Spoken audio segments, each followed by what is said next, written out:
19세기 전기 내우외환 웅번의 등장. 가세이 문화 제자리를 찾은 상업 1800년부터 1830년. 겐룩 호황 이후 재정에 부족한 무사의 빈곤함을 타파하기 위해 일본은 계속된 개혁으로 실험을 반복했다. 중농주의, 중상주의, 다시 중농주의. 하지만 주기적으로 찾아오는 기근 때문에 막부는 사회 안정과 농촌 안정을 꾀할 수밖에 없었고, 상업은 매번 희생양이 되어 거상의 성장을 막았고, 이는 거대 자본이 형성될 수 없게 하였다.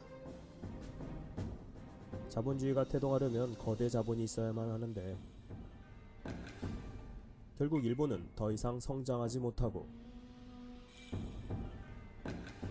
100년 동안 답보 상태에 머물러 있어야만 했다. 하지만 그러는 사이에도 일본의 경제는 다시 부상하고 상업은 제자리를 찾고 있었다. 응?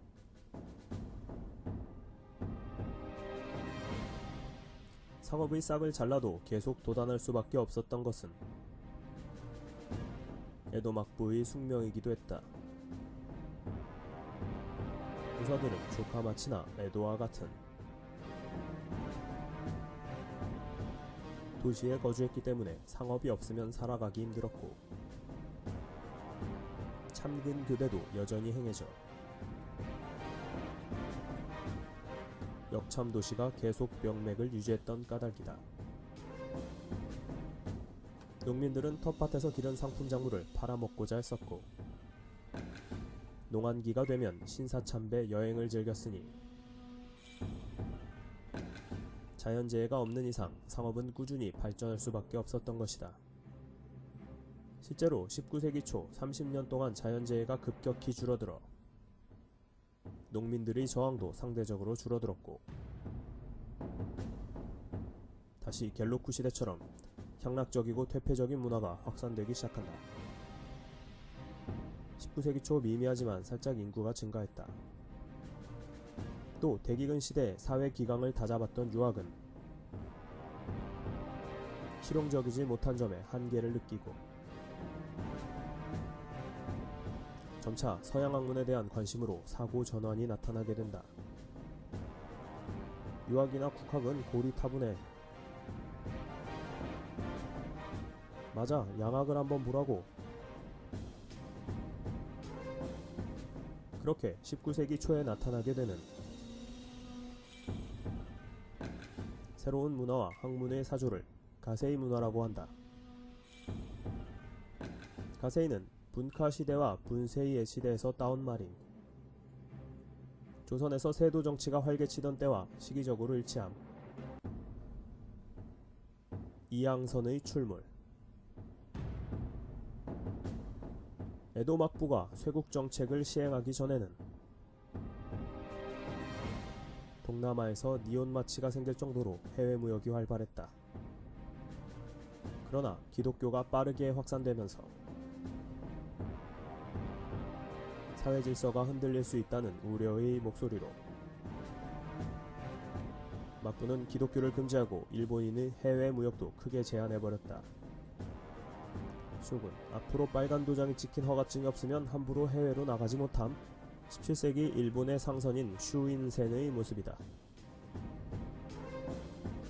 그리고 17세기 중엽 막부는 해외 무역의 독점을 위해 일본적 화의관, 즉 일본 중심의 국제 질서에 입각하여 특정번이 특정 국가를 담당하도록 했다.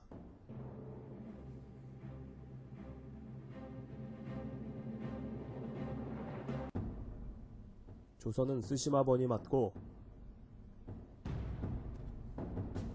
에조치 즉 홋카이도는 마스마이가 맡고, 류큐는 사스마번이,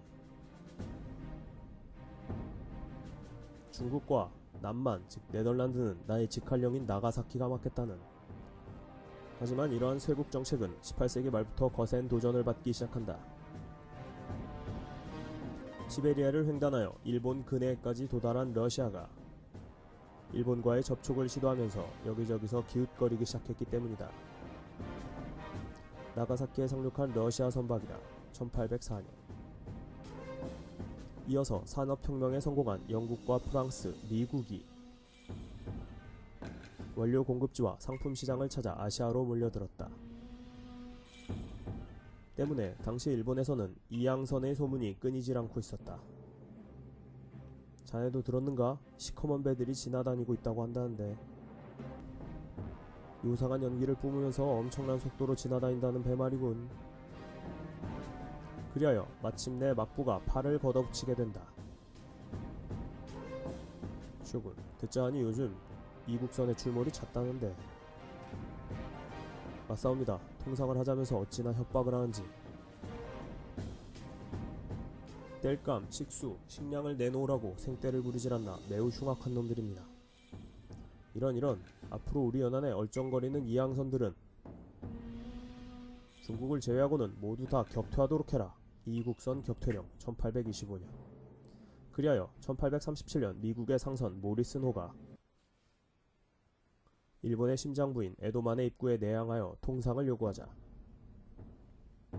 에도만의 경비를 담당하고 있던 번들이 힘을 합쳐 포격을 가해 깜짝 놀란 모리슨호가 퇴각하는 사건이 발생하기도 했다.